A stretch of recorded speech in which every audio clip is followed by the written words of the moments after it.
he is just a paycheck. What about his needs? Now, this comes from a comment on my social media, which was a man saying, well, what if the man's just a paycheck? What about his needs? You know, why people stay together for the kids, and it's not what you think. Why men are not leading in their home. I'm Cass. And I'm Kathryn. Not so obvious ways to get the sex back. So when you dated your husband in the beginning, did you ever answer the door with your hair all crazy? We're MorrowMarriage. Let's flip divorce statistics with the new marriage.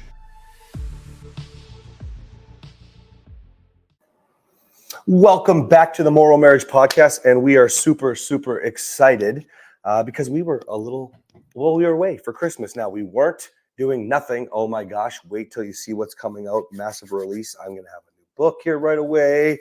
Stay tuned, and we're doing a whole bunch of other stuff. Stay tuned, but I'm not going to let you know today. You'll have to keep following and listening and watching and going to get your life. Now, today we're talking about episode 40 here. He is just a paycheck. What about his needs? Now, this comes from a comment on my social media, which was a man saying, well, what if the man's just a paycheck? What about his needs? You know, and he kind of had a bit of a rant. Now, before I get into that, I wanted to start with, first of all, if you are with somebody who is what we would call a gold digger, then chances are you've probably set that up and started that all by yourself. You've enabled the behavior, you allowed it to happen, and you're going to have to be taking some responsibility, some accountability, some ownership of your choices. Number one. Number two, that's not a lot about like the women that you deal with. That's not what they're saying. You know, No, I know the women that I work with, they never think their husband is just a paycheck. The only time that I can even think of when a woman would even say that, and I don't think I've ever heard any of my women say that because they're desperate to save their marriages. They don't look at their husband like a paycheck. But if that did come across my plate, I think that it would be a woman saying that I'm stuck. I'm staying with him because I've had these children. I haven't had a job in X number of years. I don't have any way to make income. I can't get my own apartment. I don't have my own car. And so I need him because he financially supports me and the kids. And I feel stuck. That's the only of the women that I work with. That is the only way that I can even say that I can think that they would ever even. Yeah. And, you know, with my men, it's not like that, you know, obviously men in my program are taking responsibility for themselves, but it's not like it's unheard of to hear a man feel, let's say, taken advantage of when it comes to money. Okay. But I'm going to tell you something right now. Here's the last story. This happened between Christmas and New Year. Somebody was talking about wife was really upset, wanted more control over the money. He gave her $10,000. I don't know if it's credit card, whatever, doesn't really matter. And it was gone like in days. Okay. We can do that. Easy. But here's the thing. You know, my comment to him was simple. Dude, first of all, you just did exactly what she said. You didn't agree. What about your core values? And we had this whole thought process. And then he realized by the time we're done, he allowed that to happen. If you don't have the budget to spend $10,000 or whatever you want, then you don't do that. So this whole, my wife is using me for money or it blows the budget, whatever, man, you need to have a budget in place. You need to have some structure in place. You need to have some like. And conversations. Obviously. You know, like, if you handed me $10,000, what do you think I'm going to do with it? I just want to say, you almost just spit your coffee out.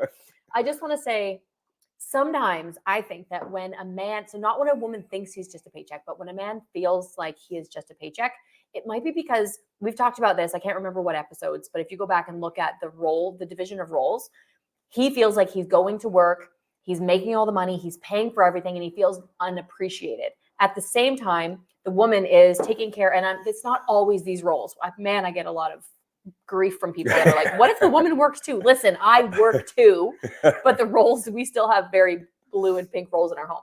But if let's just say it's a stay-at-home mom or a working mom, who cares? Get off that soapbox. Anyway, so the man is bringing home the paycheck, paying the mortgage, paying the car insurance, doing all those things. The wife maybe has a job, maybe doesn't, taking care of the kids, doing the cleaning, or has help doing all of those things. But the roles are differentiated. The problem is that she's not showing gratitude for him bringing home the paycheck.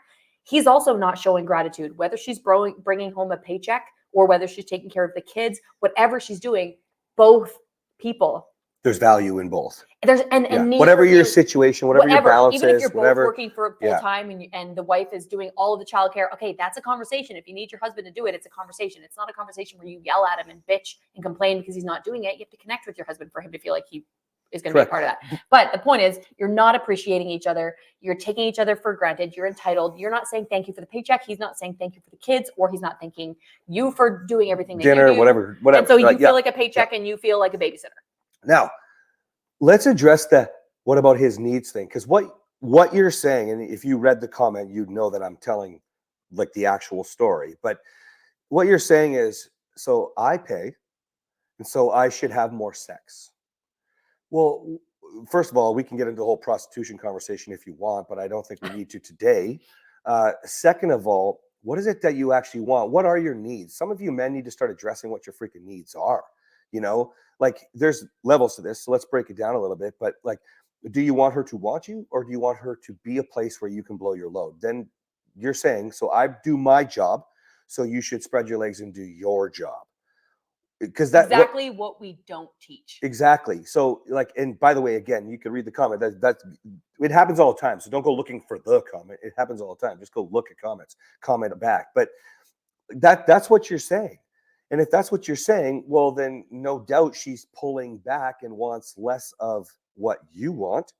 And then by the time, this is the other levels I was talking about, by the time men come to work with me, they don't want just that anymore. Sure, it's a part of it. It's a checkered flag is how I put it. Because anyways, we'll get into that another day. But the point is then, like these guys want appreciation when they come home. They want this mutual respect, this gratitude, this love, this physical touch. She never meets my language. Okay, now you're starting to get more into what you actually want as partnership, as connection, as the intimacy is met on the different rungs of the rejection ladder. And if you don't have that, you can reach out and we'll give that to you. But you're working your way up this rejection ladder with all these other things that you want, which should be your basic needs. Also, by the way, why aren't you talking to your partner?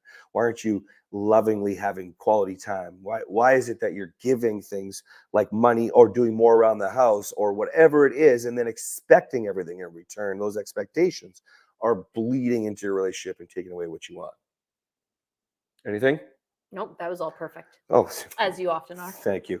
So what I want... Words of affirmation, guys. I forgot to touch them when I did it. Damn oh my it. gosh. So what you need to understand is whatever your needs are, you are not going to get your needs by throwing out everything you do great. This is what I call trying to talk your way into your partner's head, heart, or I say vagina if you're talking to a wife. Don't know too many women that are trying to talk their way onto their wives or husbands. But into their husband's hands. There are some. But it does happen, yeah. But so on a whole, you are trying to quote unquote prove that you are this great person when you say something like, I provide the paycheck, this is what I should get. And like Kathryn said, there are so many levels. The amount of women that say, well, I work full time and then I take care of the kids, the home, the schedule, planning the vacation, paying the bills, doing everything like that. And this is common. And then there are women that make more than their husbands and their husbands are doing less. So whatever it is that you're thinking as a man, when you're like, I'm just a paycheck, okay? Chances are you are victimizing yourself. You are not showing up at home in the way you need to show up. You are not, it's not peaceful. That's not peaceful at all, by the way. The 3 pillars of my program: peace, partnership, passion. Peace, if you're saying things defensively, like all you care about is money, even if you're thinking it and it's bleeding out, there is no peace in your home. I don't care if you get along. We're not fighting. We're not even shutting down. We have good conversations. You don't have the kind of peace in your home to quote unquote get your needs met. Secondly, if you want your needs met, you show up first. I'm famous for saying this. Most people spend most of their life trying to find the perfect partner. Then they spend most of their marriage trying to fix their partner to make them perfect instead of just being the perfect partner. If you want your needs met, partners get their needs met. So be in a peaceful home and then be a great partner. And then if you want passion, you should be focused on yourself, creating a life force that's giving to the world, including your partnership, your family. And then from there, you can start to work your way up the rejection ladder. And we've done that earlier in the program, but now you can focus on doing it full on as a man at play, which is a lover, making your wife feel loved, valued, respected, seen, and heard. 2, as a player, making her feel like a woman, your woman. Fun, have fun. Girls just want to have fun. And 3, as a magnet, polarity, not emotional tension that's negative, positive. Build off it so you can cycle back and give her back more peace in a safe environment. Right? Right, honey. And then what happens, baby, when you feel safe and you can trust me and you know it's not going away, that you feel connected, that we're partners and that I we mean, are. that's such a big question. I can be unapologetically myself. I can show my emotions. I can have hard conversations. I'm a better mom. I'm a better wife. I'm a better person. I'm more confident. It just really allows your wife to be the woman that God created her to be, which she cannot be without that very baseline peace.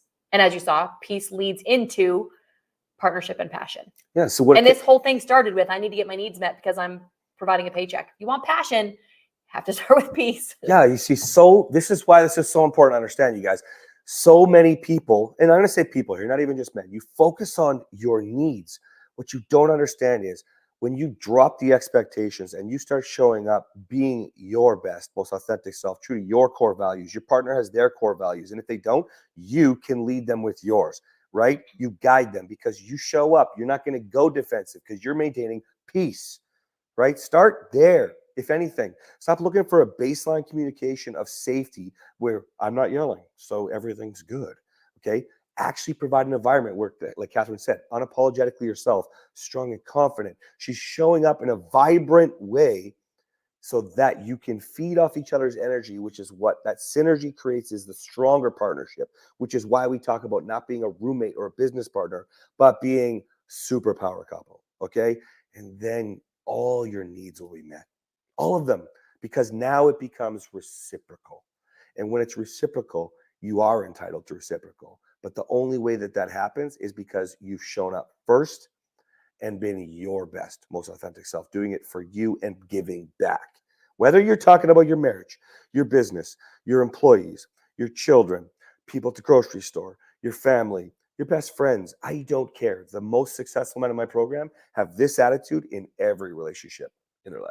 Yeah, I'm going to add one last thing. Please before we do. go. Yeah. So I spend a lot of time giving women so much power and saying that you have the ability to influence your husband. You have the ability to change the course of your life and your family's life. Women don't realize the power. Women do not realize the power that they have to boost their husband.